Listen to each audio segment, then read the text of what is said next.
அதிமுக எம்பிக்கள் செய்தியாளர்களை சந்திக்கின்றனர். அதை நேரலையில் பார்க்கலாம். கடந்த 31ஆம் தேதி மாண்புமிகு எங்களுடைய சட்டத்துறை அமைச்சர் அண்ணன் சி.வி. சண்முகம் அவர்கள்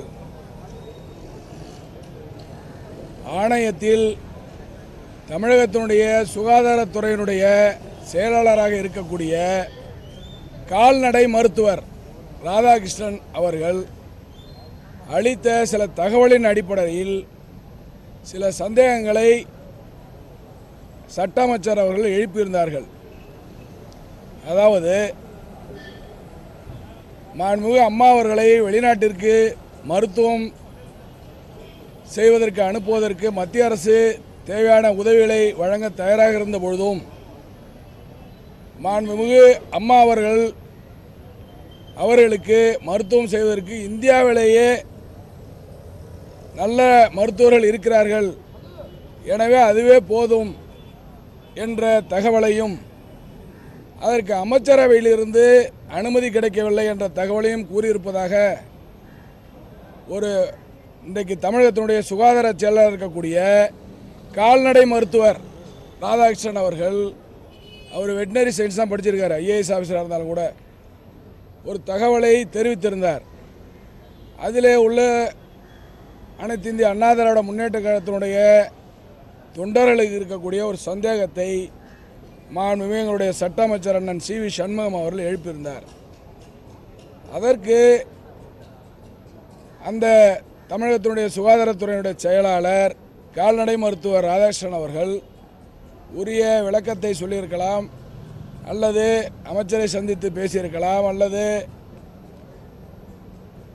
அவருடைய கருத்தை பதிவு செய்திருக்கலாம். அதை விடுத்து சங்கத்தை கூட்டி மாண்புமிகு அமைச்சரால் மக்களால் தேர்ந்தெடுக்கப்பட்ட 4 முறை சட்டமன்ற உறுப்பினராக தொடர்ந்து அமைச்சராக இருக்கக்கூடிய அண்ணன் சி.வி. சண்முகம் அவர்களை கட்டுப்படுத்த வேண்டும் என்று ஒரு தீர்மானத்தை போட்டு கொடுத்திருப்பது எந்த விதத்தில் நியாயம்? இன்றைக்கு அண்ணன் சி.வி. சண்முகம் அவர்கள் ஒரு சந்தேகத்தையும் கிளப்பியிருந்தார். இவருடைய பின்புலத்தை விசாரிக்க வேண்டும் என்று சொல்லியிருந்தார். அந்த பின்புலம் நேற்றைக்கு சேத்தாத்தோப்பிலே, அவர் பேர் என்ன, தினகரன் என்பவர் நடத்திய ஒரு ஆர்ப்பாட்டத்தில் இந்த தமிழகத்தினுடைய சுகாதாரத்துறையுடைய செயலாளர் கால்நடை மருத்துவர் ராதாகிருஷ்ணன் அவர்களை உயர்வாக பேசிவிட்டு அவருக்கு ஆதரவான கருத்துக்களை, போன காரியம் சேத்தியாத்தோப்பில் நிலத்தை கையகப்படுத்தக்கூடாதுன்னு சொல்லி, ஆனால் அங்கே போய் இங்கே இருக்கக்கூடிய மூத்த அமைச்சர்களை, எங்களுடைய முதலமைச்சரிலிருந்து இங்கே இருக்கக்கூடிய மூத்த அமைச்சர் கழகத்தினுடைய முன்னோடிகளை நக்கலும் நையாண்டியும் கேலியுமாக விமர்சனம் செய்துவிட்டு, என்னை உட்பட செய்துவிட்டு, அவர் எல்லோரையும் இவர் இந்த தேதியில் வந்தார், இவர் என்னிடத்தில் 2000 வந்தார், நான் காப்பாற்றினேன், அவர் தான் என்னமோ அந்த அதிமுகவே மாண்புமிகு அம்மா இருக்கும்போது நடத்தியது போல எல்லோரையும் என்னால் தான் பதவிக்கு வந்தார்கள், நான் இவர் தெரியும் அவர் தெரியும் வழக்கம் போல் எல்லா கட்சியிலையும் நகைச்சுவை பேச்சாளர் இருப்பாங்க. ஆனால் தினகரன் கட்சியை பொறுத்த வரைக்கும் தினகரன் தான் நகைச்சுவை பேச்சாளர். அவரே ஒரு காமெடி பண்ணுவார், யாரும் சிரிக்கலைன்னா அவரே சிரிப்பார், எல்லாம் சுற்றி இருக்கவங்களாம் சிரிக்கணும், இதெல்லாம் அசைன்மெண்ட்டு. நான் கேட்பது, இன்றைக்கு அந்த மாண்புமிகு எங்களுடைய அண்ணன் சி.வி. சண்முகம் அவருடைய எழுப்பிய அந்த பின்புலம் சேத்தியாத்தோப்பில் அந்த பூனை வெளியே வந்திருக்கிறது. இந்த சந்தேகத்தை எழுப்புவதற்காகத்தான் உங்களிடத்தில் நாங்கள் கூடியிருக்கிறோம். இரண்டாவது, இன்றைக்கு ஆட்சி, அவர் பேசும்போது சொல்கிறார் ஐஏஎஸ் அதிகாரிகள் தான் இந்த ஆட்சியை நடத்துகிறார் என்று சொல்லி. இன்றைக்கு மக்களாட்சி தத்துவத்தை பற்றி புரட்சித் தலைவர் பேசியிருக்கிறார். அம்மா இன்றைக்கு இந்த நாட்டை ஆண்டிருக்கிறார். இன்றைக்கு அண்ணன் எடப்பாடியார் இன்றைக்கு நாட்டு மக்கள் எல்லாம் பொங்கல் பரிசு 1000 ரூபாய் ஏழை மக்களுக்கு வழங்கியதற்கு இன்றைக்கு தமிழகத்தில் இருக்கக்கூடிய ஒட்டுமொத்த மக்களும் அண்ணன் எடப்பாடியாரை புகழ்ந்து பேசிக் கொண்டிருக்கிறார்கள். இப்படியெல்லாம் இருக்கும்போது இந்த ஆட்சி மக்களுக்கான ஆட்சியாக, நல்லாட்சியாக தொடர்ந்து கொண்டிருக்கின்ற பொழுது இது போன்ற குழப்பங்களை ஏற்படுத்துபவர்களை நீங்கள் பத்திரிகையாளர் மட்டுமல்ல பொதுமக்களும் தெரிந்து கொள்ள வேண்டும் என்பதற்காகத்தான் நாங்கள் இந்த சந்திப்பை சட்டமன்ற நாடாளுமன்ற உறுப்பினர்கள் இங்கு உங்களை சந்திக்க வந்திருக்கிறோம். மாண்புமிகு சட்டத்துறை அமைச்சர் அருமை அண்ணன் திரு சி.வி. சண்முகம் அவர்கள் மாண்புமிகு சட்டத்துறை அமைச்சர் அருமை அண்ணன் திரு சி.வி. சண்முகம் அவர்கள் மிகுந்த பாரம்பரியமும் நாகரிகமும் பண்பாடும் நிறைந்த ஒரு குடும்பத்திலே பிறந்தவர். சிறப்பாக அமைச்சராக பணியாற்றி மக்கள் தொண்டாற்றக்கூடியவர். 4 முறை சட்டப்பேரவை உறுப்பினராக மக்களால் தேர்ந்தெடுக்கப்பட்டவர். மக்கள் பணியை நாளொருவண்ணமும் பொழுதொருமணியுமாக சிறப்பாக செய்து வரக்கூடியவர். அவர் சுகாதாரத்துறையினுடைய செயலாளர், கால்நடை மருத்துவர் ராதாகிருஷ்ணன் அவர்கள் மாண்புமிகு அமைச்சர் அவர்களை கட்டுப்படுத்த வேண்டும் என்று சொல்லுவது நியாயமற்றது. அந்த ஐஏஎஸ் அசோசியேஷனில் இருக்கக்கூடியவர்களிடத்தில் மாண்புமிகு அமைச்சர் அவர்கள் கட்டுப்படுத்த வேண்டும் என்கின்ற நிலைப்பாட்டை உருவாக்கியவர் கால்நடை மருத்துவர் ராதாகிருஷ்ணன். ராதாகிருஷ்ணனை என்னுடைய அருமை அண்ணன் மாவட்ட கழகத்தினுடைய செயலாளர், கடலூர் நாடாளுமன்ற உறுப்பினர் திரு அருண்மொழிதேவன் அவர்கள் கோடிட்டு காட்டியதைப் போல நேற்றைய தினம் டிடிவி தினகரன் அவர்கள் ராதாகிருஷ்ணன் தான் இந்த அரசாங்கத்தினுடைய இதயம் என்று சொல்கிறார். நான் கேட்கிறேன், இதயத்தில் கோளாறு என்றால் அதை பைபாஸ் செய்வதில்லையா? இதயத்திலே கோளாறு என்றால் இசிஜி எடுப்பதில்லையா? இதயத்தில் கோளாறு என்று சொன்னால் ஸ்டெண்ட் வைப்பதில்லையா? இதயத்தில் கோளாறாக இருந்தாலும் மாற்ற வேண்டியவர்களை, நீக்க வேண்டியவற்றை நீக்கி ஆற்றொழுக்காக இரத்த நாளங்களிலே ரத்தங்கள் பாய்ந்தால்தான் உடல் சீராக இயங்கும். எனவே ஒரு ஆட்சி என்று வருகிற பொழுது இந்த ஆட்சியின் மாற்றியை குறைக்கூடிய வகையிலே யார் அதை முன்னெடுத்து வைத்தாலும் அவர்களை பொறுத்தவரையில மக்கள் பிரதிநிதியாக இருக்கக்கூடிய நாங்கள் வன்மையாக கண்டிக்கின்றோம்.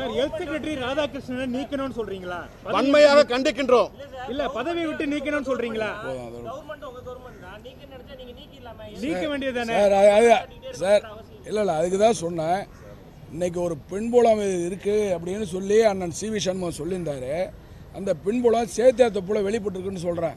அவருடைய நோக்கம் இந்த ஆட்சியை களங்கப்படுத்த வேண்டும். டிடிவி தினகரன் அவருடைய நோக்கம். அவர் பார்த்தீங்கன்னா ஒரு தலைவருக்குள்ள எந்த தகுதியுமே அவர் இடத்துல இல்லை. எல்லாரையும் நக்கல் பண்ணுறது, கிண்டல் பண்ணுறது. இன்றைக்கி எங்களுடைய மூத்த அமைச்சர்கள், கழகத்தினுடைய மூத்த முடியலான வைத்திரிகம் உள்ளிட்டவர்களை எல்லாம் கேலி செய்வது, நக்கல் செய்வது. அதை விட ஒரு பெரிய விஷயம், வன்முறை தூண்டுகின்ற விதமாக பேசுகிறார்.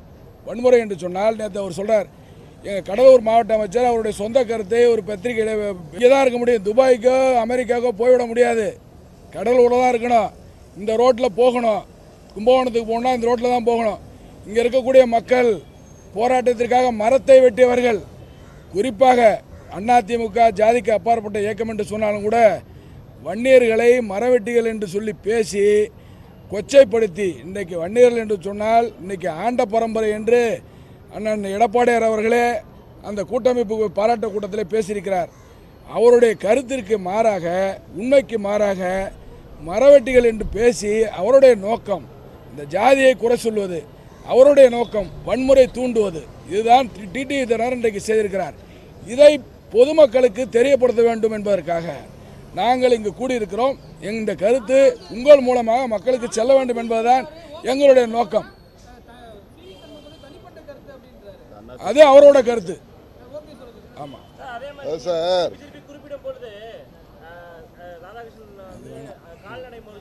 சார்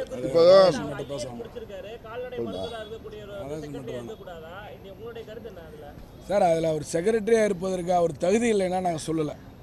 மாண்புமிகு அம்மா அவர்களை மருத்துவம் இந்தியாவிலேயே சிறந்த மருத்துவர் இருக்கிறார்கள், அமைச்சரவை அனுமதி அளிக்கவில்லை என்ற கருத்தை அவர் சொன்னதைத்தான் நாங்கள் உங்களிடத்தில் தெரியப்படுத்த ஒழிய, அவர் வெட்டினரி சயின்ஸில் ஃபஸ்ட் கிளாஸில் பாஸ் பண்ணியிருக்காரு, பிஜி படிச்சிருக்காரு, ஐஏஎஸ் படிச்சிருக்காரு, 8 ஆண்டு காலமாக செக்ரட்டரியாக இருக்கார்.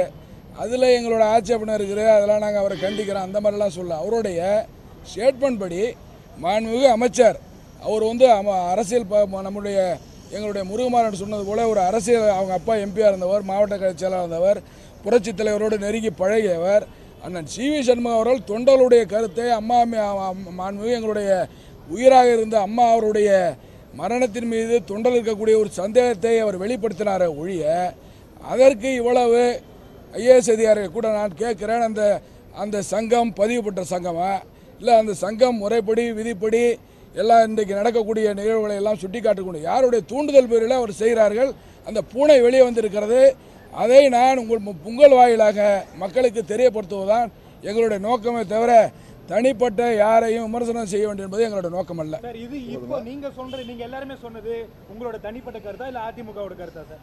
சார், இது எல்லாருடைய தொண்டர்களுடைய கருத்து. தொண்டர்களுடைய கருத்து. அதிமுக கருத்து சொல்லுங்க சார். அனைத்து தொண்டர்களுடைய கருத்தாக ஏற்கனவே இருந்தது.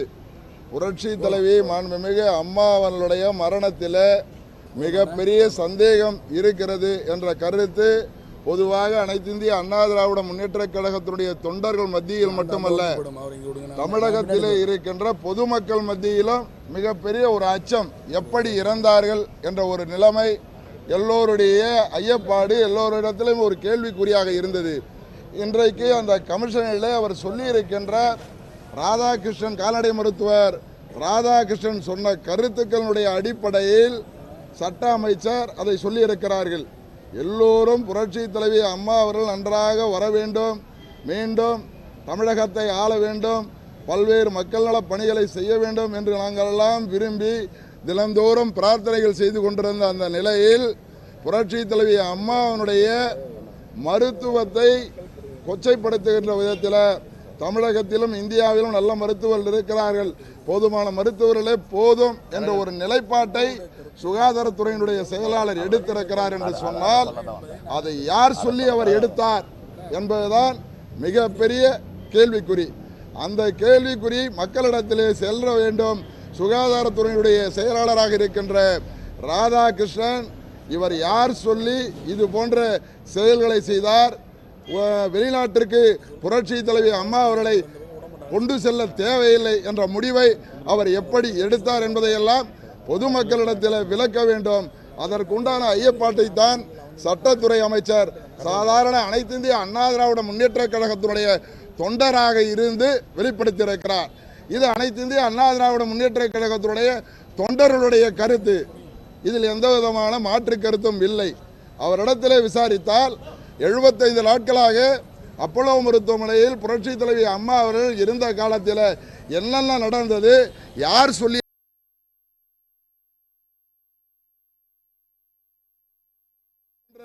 செயல்களை செய்தார், வெளிநாட்டிற்கு புரட்சி தலைவி அம்மா அவர்களை கொண்டு செல்ல தேவையில்லை என்ற முடிவை அவர் எப்படி எடுத்தார் என்பதையெல்லாம் பொதுமக்களிடத்தில் விளக்க வேண்டும்.